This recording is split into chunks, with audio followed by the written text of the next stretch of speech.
오직 십자가만이라는 제목으로 대학 원장님이신 최창규 박사님께서 귀한 말씀 전해.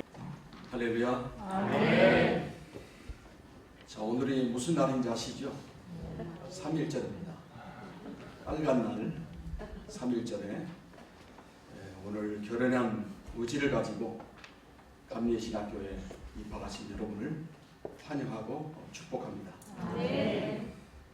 제가 약 40년 전에 신학교에 입학할 때 교목이 했던 말이 생각이 납니다.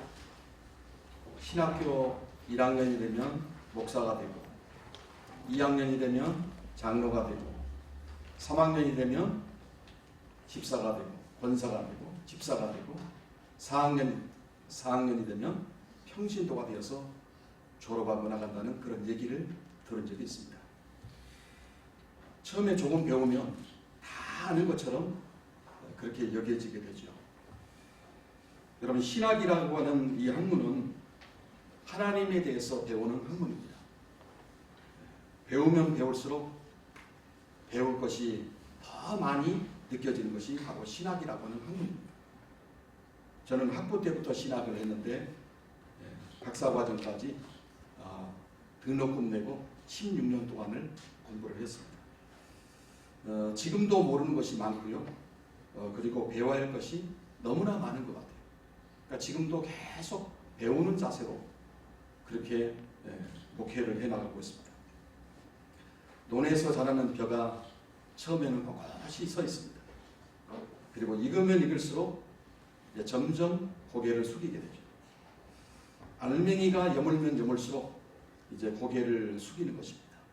배가 처음 피했을 때 그 껍질만 나오게 되고 이제 조금 자라면 거기서 쌀뜨물이 생기고 점점 그것이 단단하게 굳어지면서 그것이 익어지면서 이제 고개를 숙이게 됩니다. 여기서 우리는 겸손을 배우게 되죠. 배우면 배울수록 고개를 숙이는 것입니다. 그래서 신학을 공부하는 사람은 항상 겸손하고 또 겸손해야 합니다. 우리 한번 따라 쓸까요? 겸손해야 합니다. 겸손해야 합니다. 바울은 율법에 능통한 사람이었고요. 헬라 철학에 능통한 사람이었습니다. 구약의 모세는 애굽의 학문을 다 연마한 사람이라고 했죠. 애굽의 문물을 갖춘 시대적인 엘리트였습니다. 그렇지만 하나님이 그렇게 쓰시지 않습니다. 광야에서 40년 동안 초야에 묻혀서 양떼들을 거느리면서 훈련을 받았을 때 하나님이 그때서야 부르십니다.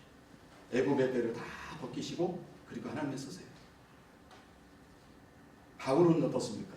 신약의 바울은 율법에 능통했고 헬라 철학에 능통한 그런 율법학자였고 헬라 철학에 능통한 그런 사람이었습니다. 아주 지식을 많이 가지고 있는 사람이었죠. 그때는 기고만장했습니다. 아주 교만했습니다.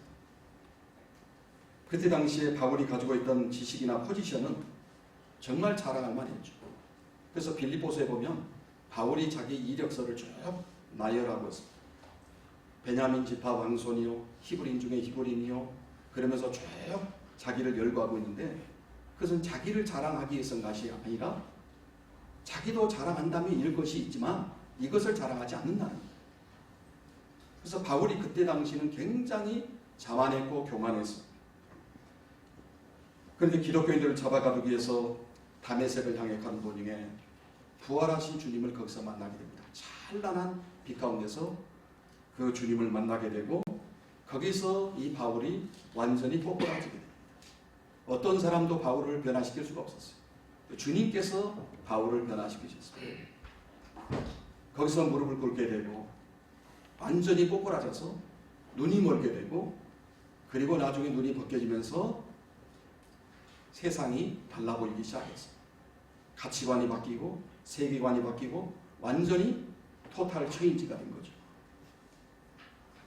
예수님을 아는 지식을 가장 고상한 지식으로 여기고 그의 평생 동안 젊은 나이에서부터 노년에 이르기까지 그리고 마지막 순교를 당할 때까지 그리고 평생 동안 주님의 복음을 전하면서 그렇게 살았습니다. 그런데 한 번은 아덴 지역에서 자신이 가지고 있던 헬라 철학을 동원합니다. 자신의 언변으로 아주 멋들어지게 변론을 했습니다. 자기의 모든 지식을 다 동원해서 헬라 철학을 동원해서 변론을 했지만 결과는 아무런 결실이 없었어요. 그리고 난 후에 바울이 절실히 깨닫고 결심한 것이 무엇이냐면 오늘 본문에 나온 것처럼 예수 그리스도가 십자가에 못 박히신 것 외에는 내가 아무것도 알지 않기로 작정했다라고 그렇게 고백을 하고 있습니다. 그래서 제 말로 가지 않고 성령의 나타나심과 성령의 능력으로 전한다고 그렇게 고백을 하고 있습니다. 영국의 감리교 창시자였던 요한 웨슬레 선생님을 잘 알고 있죠. 아메리카 대륙으로 복음을 전하러 갔습니다. 인디언들에게 복음을 전하러 갔습니다. 열심히 복음을 전했어요. 열심히 뭔가를 했지만 아무런 결실이 없었어요. 사람들이 다 외면하고 그리고 반응도 없고 그래서 실패를 경험하고 돌아오게 됩니다. 배를 타고 대서양을 건너오는데 배가 풍랑을 만나가지고 막 뒤집히려고 합니다. 그 속에서 요한 웨슬레는 두려움을 느꼈습니다. 아, 내가 이러다가 풍랑을 만나서 여기서 이제 대서양 바다에서 죽게 생겼구나 라고 그렇게 두려움과 공포가 엄습해 올 때에 가판 위로 올라갔는데 가판 위에 보니까 한 그룹이 그 풍랑이 일어나는 그 요동치는 배 가판 위에서 하나님을 찬양하고 있었습니다. 하나님을 찬양하고 경배를 드리면서 전혀 두려움이 없이 하나님을 예배하고 있는 거예요. 그래서 나중에 그들을 알고 봤더니 그 사람들이 누구냐면 모라비안 교도들이었어요. 모라비안 교도를 보니까 전혀 얼굴에 죽음의 빛이 없습니다. 두려움이 없습니다. 그래서 그 모라비안 교도를 만나게 되고 나중에 풍랑이 잔잔케 되고 영국으로 다시 건너왔습니다. 그리고 모라비안 교도들이 집회를 하는 그 집회에 참석을 했는데 요한 웨슬레가 그때 말씀을 들었습니다. 모라비안 교도의 말씀을 들었는데 루터의 로마서 주석 서문을 읽을 때 오직 의인은 믿음으로 말미암아 살리라. 이 말씀을 읽을 때 가슴이 뜨거워지는 그런 역사였습니다. 가슴이 뜨거워서 견딜 수 없는 그런 놀라운 말씀의 체험, 성령의 체험, 이 체험을 하게 된 거예요. 그래서 그때 이제 요한 웨슬레가 가슴이 뜨거워져서 복음을 전하게 되는데 영국 강단은 성공이었기 때문에 아주 지성적이고 논리적이고 이런 것이지 성령의 능력이라든지 이런 것들을 별로 좋아하지 않았습니다. 강단에 세우지는 않았어요. 그래서 요한 웨슬레가 말을 타고 다니면서 계속 복음을 전하게 됩니다. 기록에 하면 약 430만 킬로미터를 말을 타고 달리면서 복음을 전했습니다. 여러분이가 자동차를 타고 폐차를 할 때쯤 되면 한 20만 킬로 정도면 보통 폐차를 합니다. 20만 킬로 혹은 25만 킬로 폐차를 해요. 제가 탔던 EF 소나타, 원로 목사님 탔던 소나타는 20년이 됐지만 10만 킬로밖에 안 탔어요. 예, 장거리는 다 봉고로 스타렉스로 뛰었거든요. 그렇지만 연식은 오래됐지만 킬로수가 그렇게 많지 않습니다. 근데 여러분 430만 킬로를 달리면서 이 복음을 전한 요한 웨슬레 얼마나 많은 그런 말을 타고 다니면서 복음을 전했겠습니까? 그래서 요한 웨슬레가 말을 타고 다니면서 십자가의 복음을 전했습니다. 그 수많은 영혼들을 주님께로 인도하는 많은 사람들을 옳은 대로 돌아오게 하는 축복의 통로자가 되었습니다. 여러분 오늘 신학교에 감리계 신학교에 잘 입학하셨습니다. 여러분이 공부를 하셔서 뭐 하시려고 합니까? 오직 십자가 복음만 전하시기를 바랍니다. 네. 우리 신학도들에게는 다음과 같은 몇 가지가 필요하다고. 첫째는 부르심이 분명해야 돼요. 소명의식이라고 하죠. 영어로는 콜링이라고 하죠. 부르심이 분명해야 돼요. 왜 신학교를 다니는가? 신학생은 부르심이 분명해야 돼요. 부르심이 분명해야 어떤 상황 속에서 끝까지 사역을 감당할 수가 있습니다. 배가 고파도 갈 수 있고 고난이 찾아와도 갈 수 있고 힘들어도 갈 수 있습니다. 제가 신학교 다닐 때 저는 믿지 않는 가정에서 혼자 예수를 믿었기 때문에 객지에 나와서 20일도 굶은 적이 있습니다. 혁대를 쪼여서 뜨륵하는 부분이 끝나서 안쪽을 계속 잘라서 혁대를 조였어요. 허리가 숙여졌어요. 허리가 안 펴져요. 한 20일 굶으니까 허리가 안 펴져요. 그런 적도 있습니다. 그래도 한 길만 이렇게 올 수 있던 것이 무엇이냐? 그것은 바로 부르심입니다. 부르심이 있으면 배가 고파도 가고 굶어도 가고 고난이 와도 가고 끝까지 그 부르심을 향해서 가게 되는 것입니다. 부름받아 나서는 이 몸 어디든지 가오리다. 자, 이 고백이 이루어지는 거죠. 근데 요즘 찬송가에는요, 새로운 곡이 추가가 됐다고 합니다. 꽃길만 걸어가요. 어디든지 꽃길만 걸어가기를 원해요. 사람이 많이 받고, 그리고 일하지 않고 잘 대접받을 수 있는 곳, 받을 수 있는 곳으로 가는 거죠. 뭔가를 연봉을 계약해야 되고 다 좋은 길만 가려고 합니다. 신학생은 부르심이 분명해야 되고요. 그 열심히 배워야 됩니다. 자, 무엇을 하기 위해서 배웁니까? 남주기 위해서 배우는 거예요. 배워서 남주냐? 네, 배워서 남주기 위해서 우리가 공부하는 거예요. 한동대학교 김명길 박사님이 한동대학교 모토로 세운 것이 그것입니다. 배워서 남주자. 이게 한동대학교 김명길 총장님의 그 학교의 모토입니다. 배워서 남주자. 두 번째는 우리가 겸손해야 됩니다. 앞에서도 말씀드렸지만 배우면 배울수록 우리가 겸손해야 됩니다. 신학을 하면요, 사람이 은근히 교만이 올라와요. 내가 다른 사람보다 안다고 하는 그런 교만이 올라옵니다. 배우면 배울수록 겸손해야 됩니다. 우리가 아는 것이 다가 아니기 때문에 그렇습니다. 알면 할수록 몰라져요. 모르는 게 많아요. 신학을 하면 할수록 깊이 있게 들어가면 여러분 박사 공부를 하면 다 알 것 같죠? 한 분야만 딱 아는 거예요. 서울대 농대 다니는 우리 옛날에 청년이 그랬습니다. 그 얘기를 하더라고요. 농대를 졸업해가지고 그 과를 졸업해서 제일 잘 들어가는 곳이 있냐면 이천의 맥주 공장이래요. 그래서 연구소에 들어가서 어떻게 하면 맥주의 향을 가장 좋게 나게 하고 맛을 내고 많은 사람들이 마시게 할 수 있을까? 그러면서 그리스도인으로서 자기는 고민이 된다는 거예요.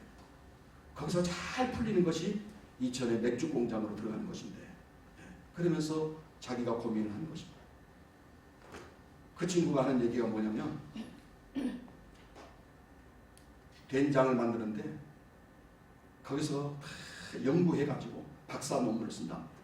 어떻게 하면 된장이 맛있고 어떻게 발효되고 어떻게 하면 맛있고. 근데 사실은 공부를 하지 않은 우리 어머님, 옛날의 어머님들이 그 손맛으로 담은 된장이 더 맛있다는 거예요. 여러분, 배우면 배울수록 우리가 겸손해야 되고요. 또 모르는 것이 많습니다. 항상 배우는 자세로 우리는 살아야 됩니다. 성경의 깊이를 알면 알수록 겸손해야 됩니다. 기도를 많이 하면 할수록 겸손해야 됩니다. 아멘. 은사를 많이 받으면 받을수록 겸손해야 됩니다. 아멘. 세 번째는 헌신해야 됩니다. 예수님은 저 예루살렘 성경에 능통한 바리새인들, 서기관들, 그리고 성경에 능통한 학자들을 제자로 부르시지 않으셨어요. 예수님이 제자들을 어디서 부르셨냐면 갈릴리 촌동네 어부 출신들, 그 사람들을 제자로 부르셨어요. 예수님이 12제자를 보면 11명의 제자가 다 갈릴리 출신입니다. 갈릴리는 굉장히 소외된 지역이었고 가난한 지역이었어요. 예루살렘에서 볼 때 굉장히 무시받고 천대받는 그런 지역이었습니다. 근데 예수님이 거기서 다 제자를 부르셨어요. 근데 딱 한 명, 갈릴리 지역이 아닌 다른 지역에서 부른 사람이 있어요. 그 사람이 바로 가룟 유다입니다. 가룟 유다는 남쪽 유다에서 그 출신입니다. 도시형의 사람이었어요. 나머지는 다 갈릴리 출신입니다. 가난하고 못 배우고 갈릴리 바닷가에서 대대로 업을 이어받은 어부들이었습니다. 고기잡이 어부들이었습니다. 그런 사람들을 불러서 3년 반 동안 훈련을 시킵니다. 그때 당시에 뭐 교재가 있었겠습니까? 실물 교육을 시키는 거죠. 공중에 나는 새를 봐라. 하나님께서 다 먹이고 입히시지 않느냐. 들의 백합화를 봐라. 누가 길쌈에서 입히지 않아도 하나님께서 다 이렇게 자라게 하지 않느냐. 그러면서 자연을 보이시면서 그것을 교재로 삼고 실물 교육을 시키시면서 제자 양육을 했습니다. 그리고 제자들이 잘 알아듣지 못합니다. 비유를 말씀하셔도 잘 알아듣지 못하고. 그래서 예수님이 또 그 비유를 설명해 주시고, 그러면서 3년 반 동안 이렇게 훈련시켜서 나중에는 그 제자들이 세상을 변화시키고, 그러니까 전 세계 나가서 복음을 전하는 그런 마침내는 순교를 당하는 그런 헌신된 사역자가 되었습니다. 마태복음 16장 24절에 보면 말씀합니다. 예수께서 이르시되 누구든지 나를 따르거든 자기를 부인하고 자기 십자가를 지고 나를 따를 것이다. 누구든지 나를 따르거든 자기를 부인하고 자기 십자가를 지고 나를 따라야 할 것이다. 그렇게 말씀하고 있습니다. 자기를 철저하게 부인하고 주님을 따르는 제자가 되어야 한다는 것입니다. 그래서 헌신적으로 교회를 세워나가고 하나님의 나라를 세워나가는 것입니다. 사랑하는 신학생 여러분, 오직 주님의 십자가 복음만 전하기로 작정을 하시고 여러분 십자가 복음만 전하시는 여러분이 되시길 바랍니다. 그러므로 인해서 주님의 교회를 세워나가고 하나님의 나라를 세워나가시는 신입생 여러분, 오늘 저와 여러분 모두가 될 수 있기를 주님의 이름으로 축원합니다.